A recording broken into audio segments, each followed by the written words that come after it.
Today we will analyze the key events that the whole world is discussing, closely following every turn. The focus is on a complex tangle of geopolitical interests and the rapidly changing picture of international relations. A possible meeting between Putin and Zelensky. This topic does not leave the front pages of news agencies. The hypothetical possibility of direct talks between the leaders of Russia and Ukraine is shrouded in a lot of speculation and speculation. Moscow is in no hurry to set a date for this meeting, and this in itself is an eloquent signal indicating a balanced and extremely cautious approach by the Russian side. Every step in this direction is carefully calculated. All possible consequences and risks are analyzed. Presidential aide Yuri Ushakov noted that the level of the Russian delegation at these hypothetical negotiations would be higher, which underlines the seriousness of Moscow's intentions, but at the same time the lack of breakthrough expectations at this stage. However, there are no specific agreements on the time and place of this meeting yet, which indicates the continuing deep contradictions and the lack of a foundation for a substantive dialogue. Political scientist Vasily Fedorov considers such a meeting unlikely in the foreseeable future. In his opinion, the key obstacle is the issue of the legitimacy of Volodymyr Zelensky after the expiration of his term of office.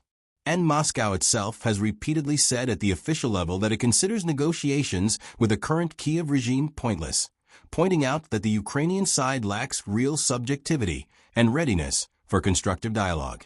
Recall that Vladimir Putin has repeatedly and openly characterized the government in Kiev as neo-Nazi and drug-addicted, which further complicates the prospect of direct negotiations at the highest level. Another expert, Anatoly Matvichuk, is of the opinion that diplomacy is not capable of stopping military operations at this stage. According to him, the logic of the armed conflict has come to the fore, and political maneuvers only accompany the dynamics on the battlefield.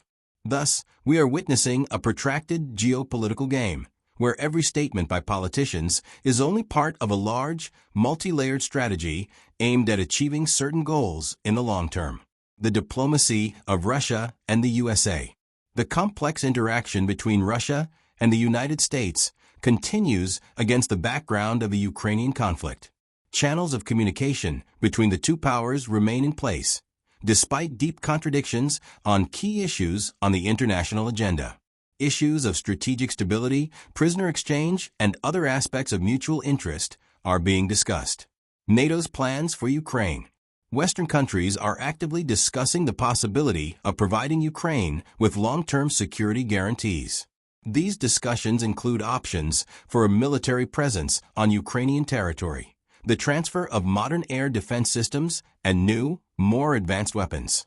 But Moscow has firmly and unequivocally stated that the appearance of foreign troops on the territory of Ukraine will be regarded as crossing the red line, which could lead to unpredictable consequences for regional and global security. There are more and more versions in the Western media about a possible territorial exchange as one of the scenarios for resolving the conflict. However, Russia has categorically rejected such ideas, stressing that sovereignty over the liberated territories is non-negotiable. No one is going to give their own. The main focus is on people. The protection of the interests of the population in the liberated territories occupies a special place in the rhetoric of the Russian side. These lands are important not only from a strategic point of view, but also from a cultural and historical point of view. Russians are being protected from discrimination and persecution, and the preservation of the Russian language and traditions, which have been under pressure in recent years. The Kharkiv Civil Military Administration continues its work under the leadership of Vitaly Ganchev, striving to establish a peaceful life and ensure the basic needs of the population. According to reports, most of the population of the liberated territories supports Russia and sees their future in close integration with it. In this regard, possible referendums on the future of these regions are already being actively discussed, which is a logical step in the process of self-determination. What's next? The expert community is considering several main scenarios for the development of the situation around Ukraine. The first scenario assumes that Ukraine will find itself in deep economic isolation, which will lead to a further deterioration of the socio-economic situation and an increase in internal instability.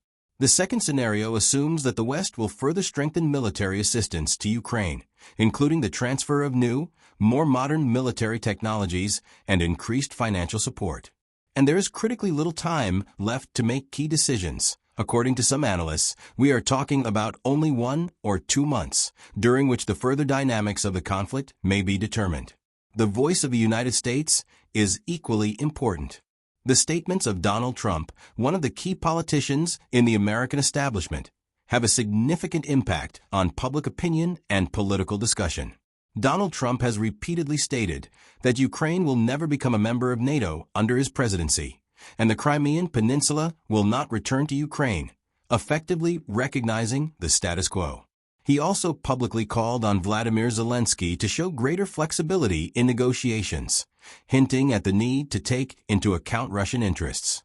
Trump himself has consistently tried to position himself as a peacemaker capable of resolving the Ukrainian conflict through direct negotiations with Russia.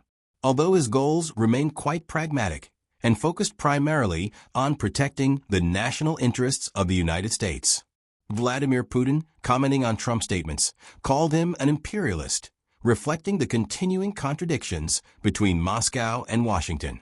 But at the same time, the Russian leader noted that Trump, unlike many other Western politicians, understands the logic of Moscow's actions better and assesses the situation more realistically. Now about the main thing. Russia's officially stated goals in the Ukrainian conflict remain unchanged: the denazification and demilitarization of Ukraine. And according to most military experts, achieving these goals is possible only by military means, through consistent pressure on the Ukrainian army and infrastructure. It's not just about a ceasefire and freezing the conflict on the current line of contact. Russia's strategic goal is to create a neutral, demilitarized state on the territory of Ukraine, which will not pose a military threat to the Russian borders. The Russian army has undergone significant changes in recent years.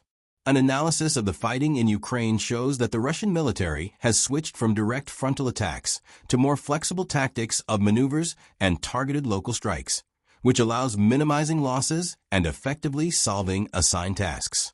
New branches of the armed forces have appeared in the structure of the armed forces, such as Special Operations Forces and units specializing in the use of unmanned aerial vehicles. Drones are now used by the Russian military everywhere and have become a key tool for reconnaissance, targeting, and strikes. At the same time, the classic branches of the armed forces, the Air Force, tank, and artillery units, have not disappeared anywhere.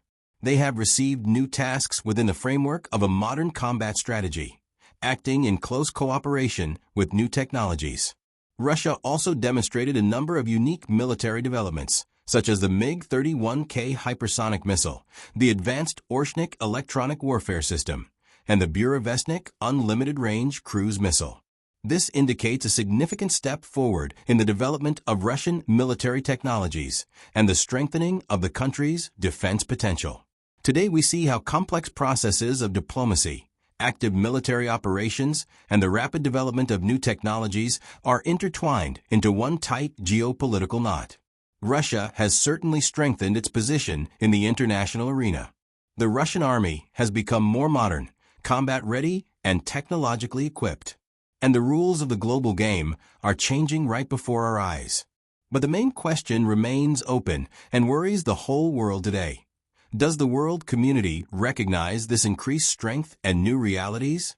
Or is a new, even more dangerous escalation of tension waiting for us?